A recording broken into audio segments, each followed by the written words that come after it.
Deputy Oireachtas. Thanks, Ceann Comhairle. First of all, I welcome the opportunity to speak on the issue of migration. I don't think we talk about it enough in this House, in fact, Ceann Comhairle. And when you look at the issue of migration around the world now, it is an enormous issue. Like, it'll be known really as the age of migration when you look to see it, the extent of forced migration and labour migration that's taking place around the world. I read recently that since 2015, over 3 million people have been forced out of Venezuela.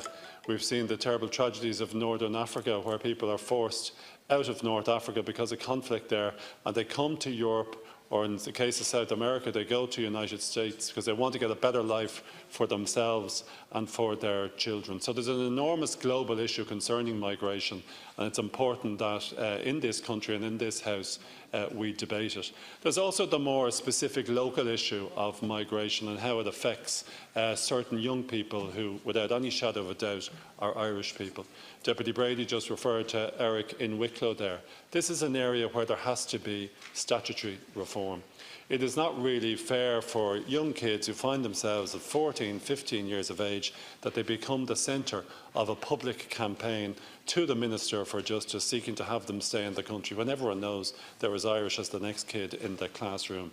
In fairness to the Minister as well, I think it's unfair that a Minister is put in a position like that on a repeated basis. So what I want to say at the outset is that we need statutory reform of the law in respect of citizenship so that children who are here for a period of time, such as 3 years or more, will be given an avenue to seek citizenship. And I go further than that, they should be given an entitlement to seek citizenship.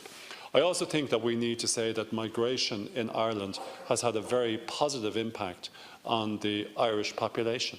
Anyone who goes to underage soccer matches or watches underage rugby or Gaelic will know that it is fantastic the extent to which new Irish people give an impetus to the traditional Irish communities. It has been a strong success in this country.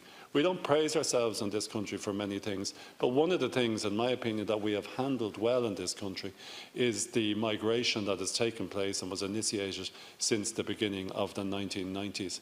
It was a marked change in this country's fortune. It was a marked indicator of how this country had progressed in terms of wealth and attractiveness for people from outside, that instead of emigration, we were now seen as a place for immigration.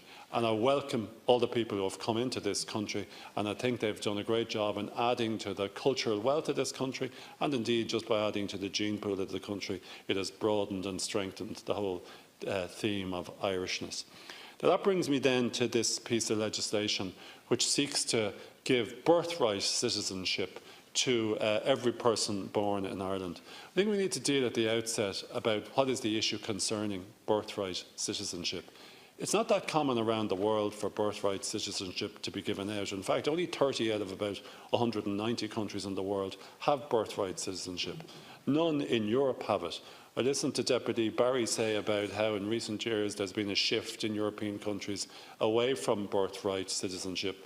A way to be corrected from it, but my own assessment and knowledge of it is that birthright citizenship did not really apply in the European context. It originated in the United States, as Deputy Barry said, and it was a response to the appalling decision of the American Supreme Court in the Dredd case, which stated that black people in the United States of America were not citizens. As a result of that, an amendment was brought in, the 14th Amendment was brought in to the American Constitution, which said that everyone born in America had an entitlement to citizenship. So it was to deal with that specific issue. In 2004, we did have the referendum in this country, and 80% of the public voted in favour of a referendum which put into the Irish Constitution the following: a person born on the island of Ireland, which includes its islands and seas, who does not have at the time of the birth of that person at least one parent who is an Irish citizen or is entitled to citizenship, is not entitled to Irish citizenship unless provided for by law. Now, at the outset, I want to say to Deputy Murphy and his colleagues that their bill is carefully drafted. It's not unconstitutional, because the provision in the Constitution expressly states at the end that you can provide it by law otherwise. But let's be clear about it. The people in 2004 knew what they were voting on, and they were voting to take away the birthright citizenship that operated here. Now, people can criticise them for that. I don't. I don't believe that people who voted, the 80% of the Irish people who voted in favour of that, were racist. But they had a reason to vote for it. The Minister mentioned earlier on that 3 of the masters of the maternity hospitals came to the government saying that there was an issue in respect of the maternity hospitals. But I think it would be undemocratic if now this House was going to overturn that decision of the Irish people by simply stating, the provision at the end gives us a way out and we can introduce legislation to make it different to that. So I'm very sympathetic to the position that individuals, particularly children, find themselves in Ireland. But I don't think that this legislation is the method to resolve it. I think what we need is that we do need legislation. Let's be real about this. In terms of legislation on citizenship being brought in, it needs to be really led by the Department of Justice. And the Minister should be coming up with proposals as to how we can grant citizenship to children who have been here for a period of time so they don't have to go through the process and the turmoil that people like Eric went through in recent times. And we're going to have consistently more of them. I just want to repeat the point. It is extremely unfair on a young person to catapult them into the public eye like that, where they become a public figure and they're told that they have to run a campaign in order to stay in the country that they know. So, although I'm very sympathetic to the issue, I won't be supporting the legislation.